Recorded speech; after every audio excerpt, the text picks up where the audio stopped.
Kıymetli ülkenin bu kadar anlamadı. Kukur jürsa deyip de bana.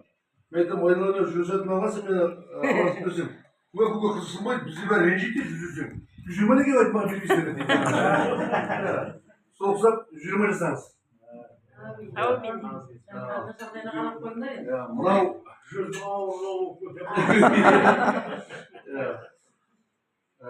Mınav. Bu diye kuançlıyım dedi. Bugün bir şey yok. Bugün geçen elimizden mınav benim kichkinteğimiz bizden Bekol benim ya. Akatın kişi olsun ne oldu? Kuda bulup ata bulup ya ayılayın yeni bulup kutum olsun yani. Tarla kutum uçuyor. Bugün ayının altında ya. Bu öte kelimet eserli oldu. Kudaların kelimet kişileri kelimet ya. Ya matemaşa. Koy tamaşa öttü. Kelimet öttü. Gece talkat bayramay. Ya bu öte kutum oldu. Ya.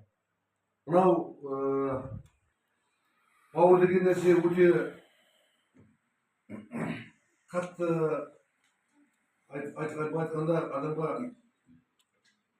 алыста жүрген кезде өте қатты сезер екенсің бауыр деген екен. Иә. Сол үшін мына бірімізді әрқашанда іздеп жүрейік. Жаңа айтып жатырмыз ғой, үш жалдың баласымыз деп.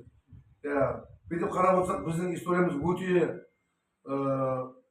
әкелеріміз, аталарымыз өте жоғарыда тұрған кісілер, өте мықты болған кісілер. Әулетті болған кісілер, Жұмалық атамыздан көкем айтып кетті қандай болған кісі екенін. Мына Көшек атамыздың ондай оқыған кісі, біліп алған кісі, 12 жасынан бастап осы неде оқыпты, мына жаңағы мешітте оқыпты. Қалжан ақын. Бала айтты өзі естідің, сондай өзі молда болған кісі, ел оқытқан кісілер мысалға. Сондай кісілердің өз тұқымдарымыз мысалға. Әрқайсымыз Әбіш көкемнің кім болғанын айтты мысалға. Елге ол жаңғыз өздері ғана тұрмайды, елге көмектесіп, бүкіл елді қарап, жай жағынан мына ағай жұртын жинап, ол тек қана біздің тұқым емес, мынау жаңағы аталас тұқымдардың бәрі өзі қастарынан ұстап, жаңағы сондай көмектескен кісілер екен. Ешкімге қарамай жаңағы төркіндеріне дейін ұстаған бәрін, жай жаңағы көмектескен кісілер екен. Бәрі де ағайындар. Бұған Төлебай ағам айтып отыр, біз үйде оқыдым дейді. Школа жүрген кезде сабақтан келеміз, жинасқа шақырады дейді. Жаймен қорқатындым дейді, әжем жинасқа бармай қойса екен деп дейді. Қалғаны басар бол, әжем бармаса екен деп дейді. Әжем өзі қатты болып тұр ғой. Сағын әжем өзі қорғайды екен. Бәрі жоқ. Енді қатпай шайшы. Сағын әжем жақсы. Негіз өзіңді қоштайды. Оқымаса оқымасын малшы батыр дейді. Міне мынау Өмір ғой бұл.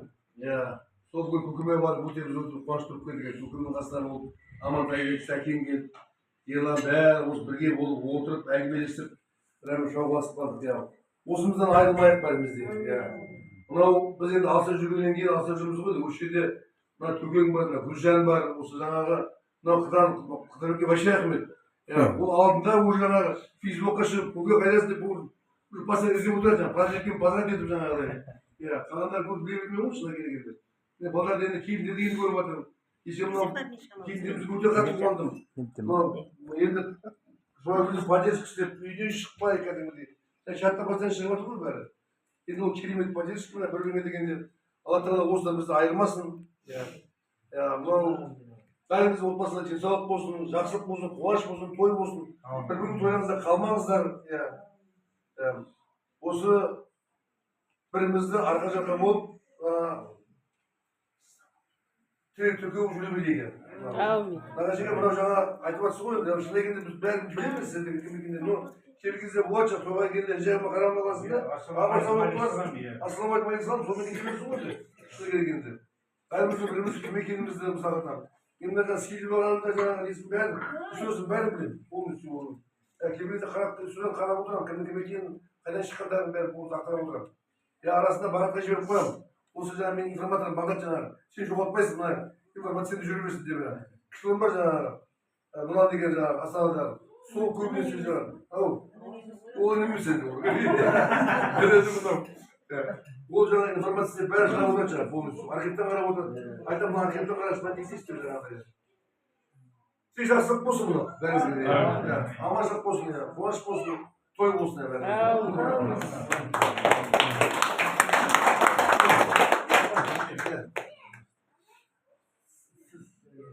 Мен айтамын ғой, бүгін қандай күн бұл?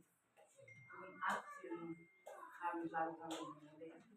Бүгін таңғы сағат 4-тен бастап жолға шығып мінекей қанша көкемізге барып, көкемізбен апамыз жаңағы тәкеміздің жағдайында бүкіл апайдың. Ол кісі қуанып, барын есіне түсіріп сөйтіп айтып жатыр. Өте қуаныштымыз. Қанша кісілердің басын қосып, көкемізге рахмет айтамыз. Алдымызда осы көп көкелеріміз аман-есен шақырып жүре беріңіздер. Сіздер аман-есен болсаңыздар, біз аман боламыз. Біздің жаңағы әулет осы ұрпақтарымен көгереді дейді ғой. Көгеріп жайқалып жүре беріңіздер. Балаларыңызда не қылайық, ауызбіршілікте болайық. Енді бұл кісілер, шын айтқанда, мен қасында жүремін ғой, бұл кісі ауылдың, жайлаудың, әжесін, көкесін, барлығын, апам қалай тәрбиелесем, сабаққа шығарып салатын, қандай көйлекпен, таң атпай, аппақ көйлекпен жібереді, кешке жақын келіп, түстен кейін келемін, қолым сия, кір дейді, мына жағы қап-қара дейді, білмеймін, сондай болып келемін дейді. Апам сонда да үндемей соны жұлып таңертең жылы бауырсағын пісіріп, сөйтіп таңертең мектепке жібереді. Бәрін айтып беріп, потому что өзінде естелік. Балалық шағының естелігі күшті қалғанда, ол енді ойлаймын, что ол үлкен кісілердің осындай тәрбие беріп, қай жерде қалай өз-өзден күтіп, қалай бауырмалықты. Мынау, мен шын айтқанда, мынау бір қарындастары, как будто бір жаны, өзінің туған бауырынан да артық көреді осы ағаларын, шын айтқанда, Асқар бауырым деп.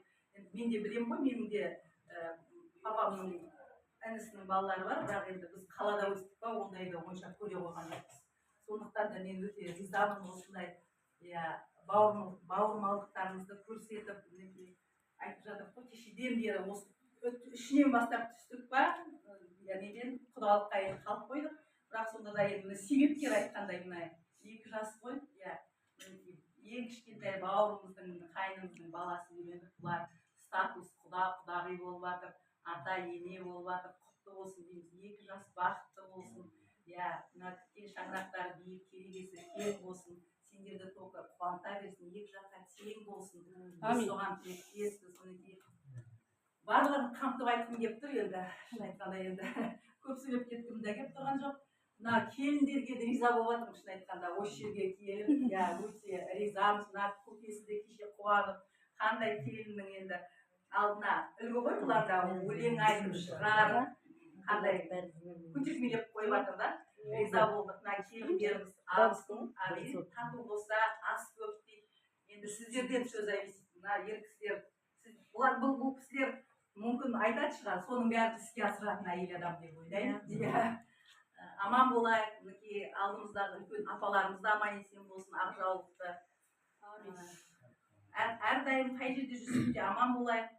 Осындай ауызбіршілікте бауырмалдығымызды айырмай, жоғалтпай, өстіп бір-бірімізді іздеп, осы азғантай өмірде тек қуанышқа, жақсылыққа ғана қуанып жүрміз.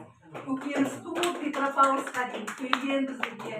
Бұл кісілерді 3 күн ба 4 күн құрметтеп, бұлар орманның